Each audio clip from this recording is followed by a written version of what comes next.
He didn't know our names. He only heard the way my voice cracked when I whispered, "It's beautiful, but we can't."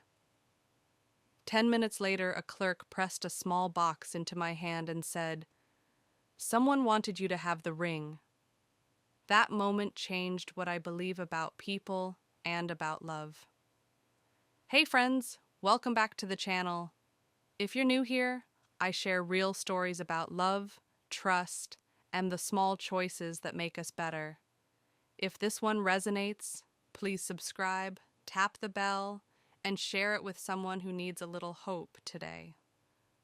I was 20-something, engaged to my best friend. He'd just returned from a tour in Iraq, and we had two things: a stubborn kind of love and a tight budget. We walked into a jewelry store in Santa Barbara to look, not to buy. At least that's what we told ourselves.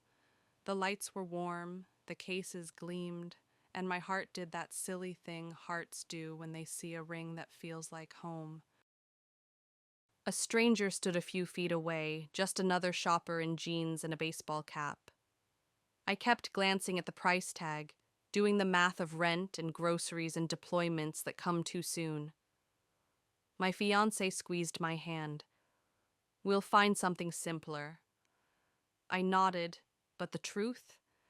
That ring felt like a promise I wanted to wear. The promise that distance and danger and months of not knowing would still add up to us. The stranger in the cap smiled kindly. "Try it on," he said, like it cost nothing to try. It fit as if it had been waiting for me. I laughed, then caught myself and slipped it off, embarrassed. "It's too much," I said. He shrugged. "Sometimes you go bigger for the right reasons." We made small talk. He asked my fiancé about his unit. When he heard deployment, his face changed, softened somehow. We thanked the clerk, thanked the stranger, and left. On the sidewalk, I told my fiancé, "It's okay. We'll get a ring later. What matters is you." He kissed my forehead. We had the kind of love that chooses ramen and rent over sparkle and stones. We were halfway down the block when the store door flew open. "Wait! Can you come back a second?" The clerk's hands shook a little as she set the box on the glass. "It's taken care of," she said. "Someone wanted you to have this." I blinked. "Who?" She smiled. "Doesn't want to be named." The stranger was gone, just like that. We never got to say thank you. Here's the thing. A ring is metal and stone, but kindness, that's a story you wear. It reminded me that trust isn't a theory, it's a daily practice. My fiancé would soon be half a world away, and fear is loud in the spaces distance leaves. That day taught me how to answer fear, with small concrete acts of love, notes tucked in boots, calls made even when exhausted, promises kept when no one is watching. We married. Life brought joy and difficulty in uneven waves, the way it does.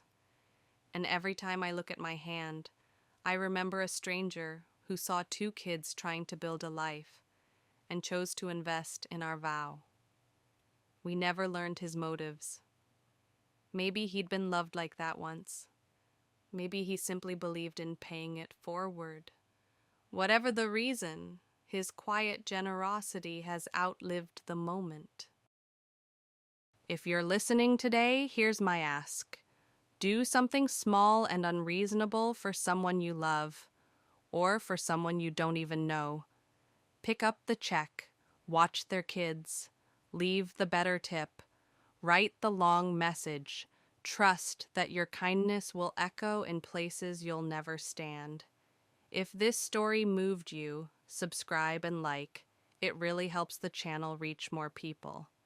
And I'd love to feature your true story about love, jealousy, or trust. Email it to the address in the description. Include "okay to share" if you're comfortable with us adapting it for a video. Thanks for spending a few minutes here. Take care of each other. I'll see you in the next one.